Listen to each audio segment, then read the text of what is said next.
well, my family has when I was young, but they were just came into and robbed the battery of a car, but they didn't destroy anything. Okay. So it is not bad. Not Yeah. not that they always say Paraguay's criminality rate is very high. It's not. Especially in Asunción, it's very safe. I have like wherever I have lived, I go around with my phone and nothing happens. Okay. Well, obviously, if you go into Chacarita, the favela here, Yeah. that will happen. Probably will happen something if you don't have anybody that guides you around. But still, in general, it's a very, very safe country.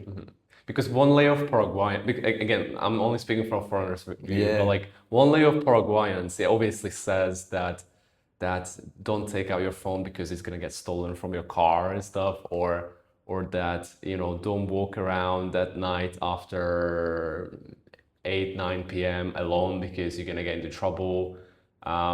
And I do at least from the Paraguayans, so not from the foreigners, I haven't really heard anybody getting targeted in robberies that much. But when it comes to Paraguayans, at least in Asunción, they had like knife to the neck and like being robbed and stuff like that, or stopped at gunpoint, stolen the bike. So like yeah, but then obviously you growing up here had a completely different experience. So yeah, I just don't know. Maybe it's the like Chaco Asunción difference, that maybe the city is different growing up here full time, or maybe just better to handle yourself, or like I don't know. Me personally, as long as I was on Earth, I have never been Right. robbed. I know when my mother was pregnant with me, and then she got they hold a knife against her belly, and they won all the rings she had. That's the only story I have to Okay. tell about it. It obviously happens, but as much as it happens in New York or Paris, it's not worse than that. Yeah, I mean, I'm sure compared to like Colombia or something like that, No, Colombia it's is very worse. Yeah. very negative. I was there for a week and I got 3 death threats in Colombia, and I have never gotten that here. So Okay, well, how long have you been there, or last year in October, I was there Okay. for 10 days. okay, so it is very different, like Yeah, it is. culturally to Paraguay. There's like South America is divided in Cono Sur, which is Argentina, Chile, and Uruguay, and also Paraguay. The Argentinians don't want Paraguay into Cono Sur, but it is how But it it's is. there. Yeah. Yeah. So, and the rest of the Latin America country are considered Latin America for them. That's how they divide it. Because if you go to Argentina, you will see like more white people, more European-based people, and Paraguay in general kind of tends to be more European as well. And if you go further into the north, it's different. Like they're even more emotionally working than like if you go to the north, you can easily like if you would talk with an Argentinian, you would like feel more like speaking with an European. That's how the difference is there.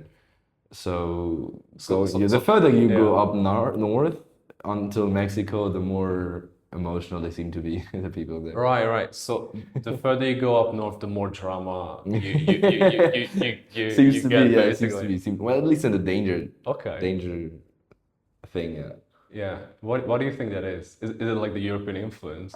No, no. I think it's more like the indigenous influence they have. Yeah. Because Argentina, when they came to, like the Spains came to Argentina, they killed most of the indigenous people, the indigenous tribes.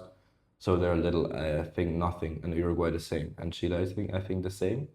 And the rest, the ones that came to Paraguay, they mixed with the indigenous people. So created a new race, the mestizos, which is like in all the other countries happened the same. More into Colombia, it's more like with black people as well, because they had a lot of slavery there, where all the traffic was there. And Brazil has similar things as well. So yeah, it's all the cultural mixes there. Because the indigenous seem to be more emotional and a lot of I mean, emotional how you make your decision, like not as rational as a European would be, right? So, yeah, that's I think the difference.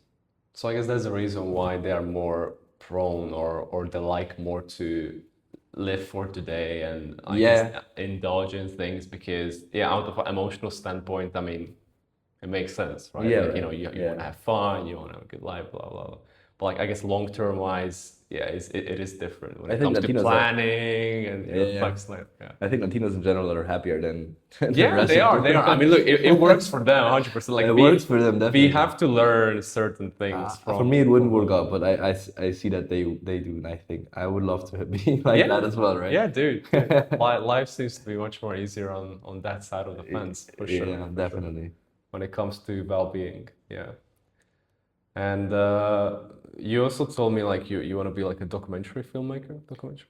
Yeah. Filmmaker in general. Oh, filmmaker, but Yeah. like you like documentaries or like Yeah, I think I would start there because getting into Hollywood is like not hard, not that easy. right, But I think on a way I will get the right contacts and Right. so on. And then my most important motivation is just to tell stories of whatever I meet. So tell the Paraguayan stories and tell stories of all the world I go around and then get to know the people. Yeah, what is the Paraguayan story you would like to tell?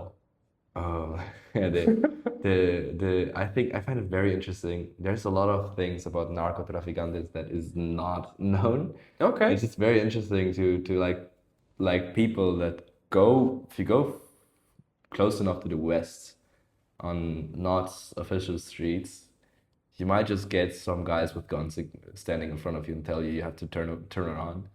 And if you go far enough to the north, you just go and then all of a sudden you have Totobegoso, the wild indigenous tribe, in front of you with bow and arrow. No way. Like you can make so many stories with that. And back in the day, when the Ferdinand colony was coming, they came a little later than my colony.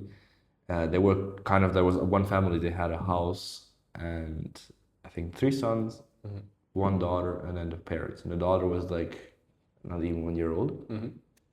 And the two sons went to get some stuff from the city, and the father was outside with the other son.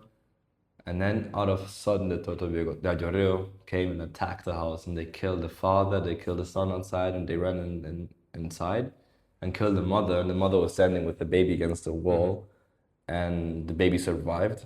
And the other sons came back later, and they saw all the dead people there lying there, and then like the Germans made a group and followed those Ayoreos and tried to find their place to get contact to them and try to get them civilized or make peace with them. That would be like an interesting story as well to tell, you know? Yeah. Did they succeed with them? Yeah, well, one part, yes. So there are still like There's like tribes of their there's culture. one tribe still out there. It's called Totobegosode. They are the meat eaters. It's their language for meat eaters. And the other one was more like the collectors. And those are like civilized, yeah. But the cannibals aren't.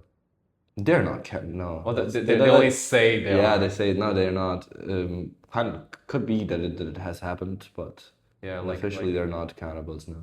yeah, like cut off a little finger here and there. or Yeah. something. No, it's very interesting culture as well. My grandpa, when he was back, he was helping the other tribes there to feed them, so that he brought food for them. And one time he brought them food and he wanted to go home, and then the Ayoreos attacked and they ate all the food there they had that he brought them. They ate all the food and he just drove away with his tractor, and they just followed him like running for like 5 kilometers. And those guys were like 50 years old. Right.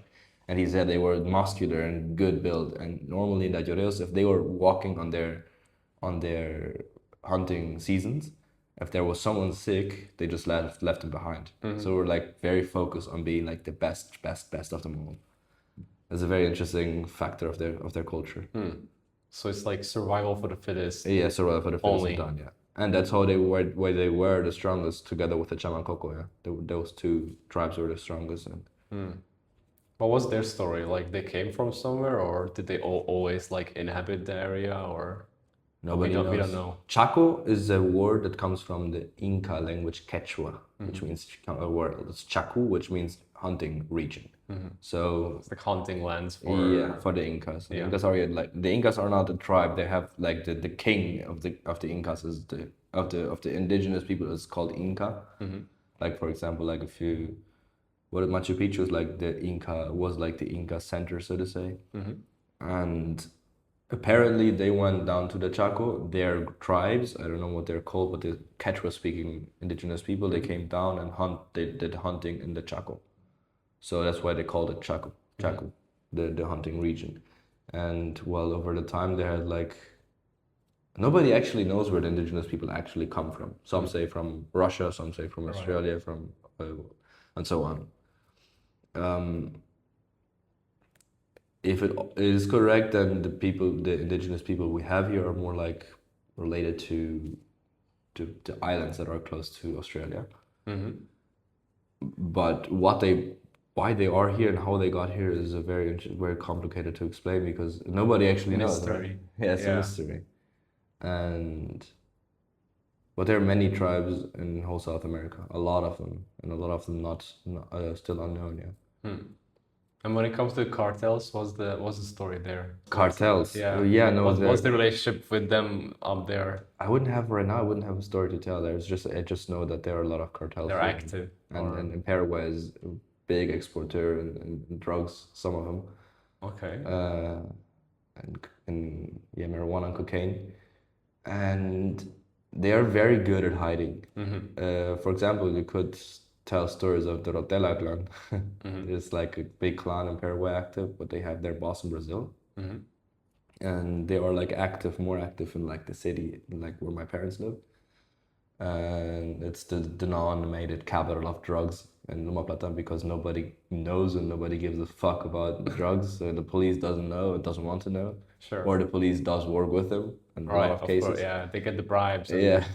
And it's crazy how they manage it. How strong the Rotella is that they can manage a whole fucking country. It's crazy. Yeah, well, I guess that's the good thing about Chaco being so like remote that like is the ideal spot for hiding these things. Yeah, I mean, no.